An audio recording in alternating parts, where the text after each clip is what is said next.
Hi. All right, we're going to talk about the A plus B equals C mindset, which in the book is the fifth diet mindset. The A plus B equals C mindset is actually all about a mindset that is linear, that is under the assumption that change itself is linear. So why do I call it A plus B equals C? Because in a hierarchy, which is how our society and our world functions, A comes first, then comes B, then comes C. And there's an order for things such as the alphabet, such as grading, such as the way that we organize structure. But with change, it doesn't function like that. There isn't a step one, step two, step three process to change. Oftentimes we see change, it's circular and non-linear. So somebody might make a lot of progress towards something on days 1 and 2, and then day 3, it looks a little messy, and perhaps they go back into old behaviors, or they have a hard day and they don't really make any progress, at least not in the linear sense. Does that mean they're not changing anymore? No, it doesn't. Because you see, change looks a little like this, not like this, okay? It doesn't go in a direct line. And it's because we're learning and we're growing, and we have to react to things that don't go well in order to learn how to do them better the next time. I've got 2 great metaphors that I use in the book, both which speak to the real process of change. One is the labyrinth.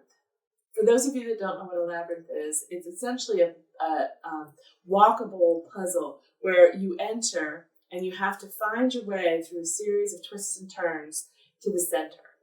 The twists and turns are oftentimes blocked so that you might be walking around and find yourself coming to a wall that it doesn't allow you to move forward anymore. So you have to turn around and go back in order to find a better path, the path that will actually lead to the center.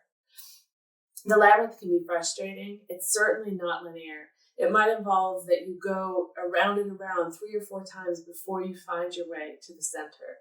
The metaphor here is this is like change, especially change when you're doing it in relationship with food and body image, because we really are trying to find our center. We really are doing this in an effort to really reconnect with ourselves. So I love the metaphor of getting to the center. It's like getting reconnected with yourself. But it's also like the change that we're talking about, because when you're doing this, a lot of times you'll run into walls.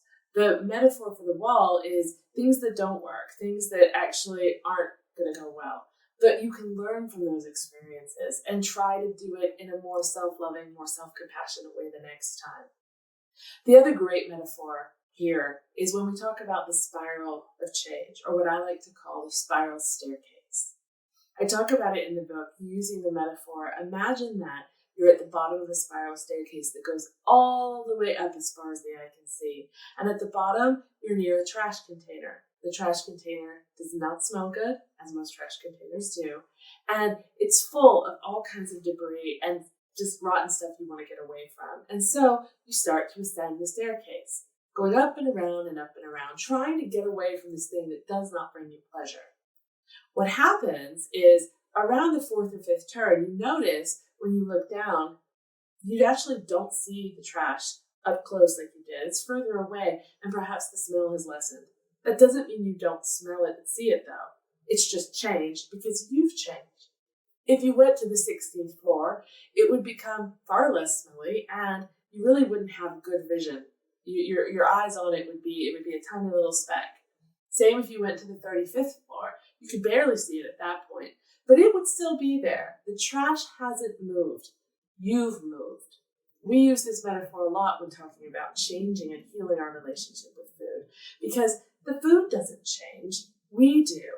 And just because we're growing and learning doesn't mean that we don't see the obstacles. So sometimes what happens is 3 or 4 months into healing one's relationship with food, you might notice that you see a similar behavior. You might notice that something happens and you find yourself back to doing things you might have done on day 1. And that's okay, because those obstacles don't necessarily go away. We are growing and transcending. And so I always encourage clients, look at what you're doing and see how you've done it different. Look at how you're being more balanced, more open, less rigid, more loving. Each time you notice that something might come back, an old behavior, an old habit, you can look at it and see where you've grown, where you've changed. And you don't stop moving forward because change is not linear.